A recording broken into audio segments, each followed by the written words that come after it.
Hi everybody, it's Dr. Helen Thomas on Empowerment Network. Today I was thinking about what would you need,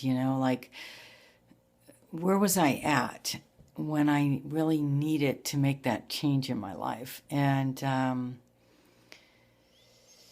needed encouragement. I needed someone to tell me that I could change. I needed I need to exercise. I needed to eat better.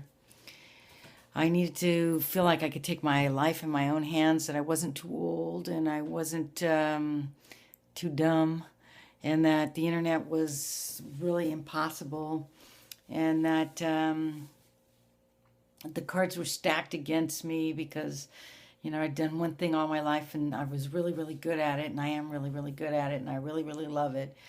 But that I needed something else, and that I probably, it's like, what right have I to ask for more than I already have? So there were a lot of thoughts and processes in my head that were swirling around, and I didn't want them to block me. I want to keep becoming until the last moment, until the last second. And that, I kind of felt weird because, I've always felt youthful, and people have always said to me, "Oh, you're not 30, you're not 40, you're not 50." And but then when you get 56, almost 57, they're like, "No, you don't need a card. You can get in. You're old. You're for sure old."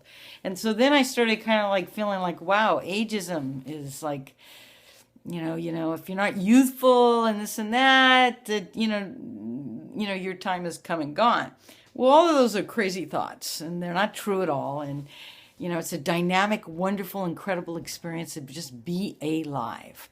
And the older you get, it's kind of like you have the responsibility to share your knowledge, to encourage the kids that are coming up, to encourage other people to stay inspired and stay in touch with your inspiration in life, and continue to give. And I mean, the older you get, the more you can give, the more you've been through life, the more adversity has happened to you. In 2008, my husband had 2 strokes. My son left for medical school. My daughter went to LA, or around about that time. And it was the big real estate crisis, and I owned 2 homes, and I had owned them for like one for 5 years and one for 9 years. And when my husband had 2 strokes, I fell apart and I lost my houses.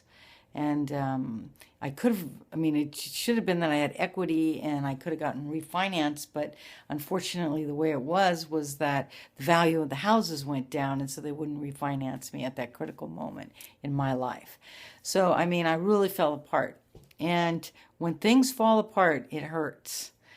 But I found these new things inside myself, like were really important. And why I'm telling you all of this is because this